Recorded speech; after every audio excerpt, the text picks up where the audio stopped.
नमस्कार दर्शक बंधुरा आज के आबार एक नतून भिडियो निये चले एसेछि। आज के आपनादेर साथे शेयर करब निरामिष पालং शाकेर रेसिपि। এই পালং শাকের রেসিপিটা রুটি কিংবা গরম গরম পরোটার সাথে কিংবা ভাতের সাথেও কিন্তু দারুণ লাগে। চলুন তাহলে রেসিপিটা শুরু করা যাক। এখানে আমি নিয়েছি একটা আটি পালং শাকটা ভালো করে ধুয়ে কেটে নিয়েছি। আমি কিন্তু এখানে কড়া বসিয়ে দিয়েছি। কড়ার মধ্যে দিয়ে দিলাম 5 চামচ সরষের তেল। তেলটা একটু গরম হয়ে গেলে দিয়ে দিতে হবে দুটো শুকনো লঙ্কা, একটা তেজপাতা, 2 টুকরো করে অল্প 5 ফোড়ন মানে হাফ চামচের মতন 5 ফোড়ন, হাফ চামচের থেকে হাফ চামচ জিরে, গোটা জিরে দিয়ে আমি দিয়ে দিলাম কেটে রাখা আলু। এখানে আমি 2টো আলু ব্যবহার করেছি, একটু মিডিয়াম সাইজে। তো আমি এরকম পাতলা পাতলা করে কেটে নিয়েছি, এবার ভেজে নেব। একটু হালকা ভাজা হয়ে গেলে দিয়ে দিতে হবে সিম। এখানে আমি 5টা সিম ব্যবহার করেছি, চোখো চোখো করে কেটে নিয়েছি ছোট ছোট করে। সিমটাকেও হালকা ভেজে নেবো আমি। এবং একটু আলুটা আমার একটু পুড়ে গেছে, অন্যদিকে চলে গেছিলাম বলে, তো ঠিক আছে, আপনারা একটু কম ভেজে নেবেন। এখানে আমি দিয়ে দিলাম এবার কুমড়ো। এখানেও আমি কিন্তু আধা কুমড়ো ব্যবহার করেছি, অল্প দেখে ছোট ছোট টুকরো করে নিয়েছি। এদিকে আমার সব সবজিগুলো ভাজা হয়ে গেছে।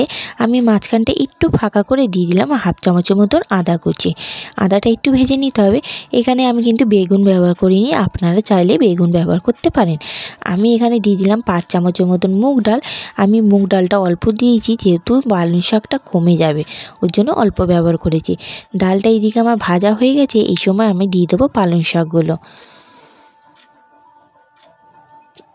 এবার দিয়ে দিলাম 3টে কাঁচা লঙ্কা, স্বাদ অনুসারে নুন, হাফ চামচ হলুদ গুঁড়ো, হাফ চামচ লঙ্কার গুঁড়ো। এখানে আমি মশলা কম রেখেছি, যেহেতু শাকটা কমে যাবে, যদি লাগে নুনটা পরে আমি আবারও দিয়ে দেবো। এদিকে আমি নাড়িয়ে চাড়িয়ে আমি শাকটাকে ঢেকে দেবো। একদম গ্যাসটা আমি লো আঁচে রেখেছি যাতে সব কিছু সেদ্ধ হয়ে যায়। এবার আমি কিছুক্ষণ পরে খুলে দেখছি যে আমার মানে আলুটা সেদ্ধ হয়ে গেছে, ডালটা সেদ্ধ হয়েছে কিনা সেটাই দেখছি। ডালটা আমার একটু সেদ্ধ বাকি আছে, তাই আমি আবারও ঢেকে দিয়েছিলাম। আবার 15 মিনিট পর খুলে দেখছি যে ডালটা সেদ্ধ হয়েছে কিনা। এদিকে আমার ডালটা সেদ্ধ হয়ে গেছে, একদম পারফেক্ট। একদম কিন্তু আমি গলাইনি, একটু শক্ত শক্ত রেখেছি যাতে মুখে পড়লে ভালো লাগে। নামানোর আগে একটু চিনি দিয়ে আমি নামিয়ে নিলাম। এদিকে আমার রেডি হয়ে গেছে নিরামিষ পালং শাকের রেসিপি। খেতে কিন্তু দারুণ হয়েছিল। আপনারাও একবার বাড়িতে বানিয়ে দেখবেন। আর যারা নতুন দেখছো একটু সাবস্ক্রাইব, আর ভিডিওটা ভালো লেগে থাকলে একটা লাইক কমেন্ট করে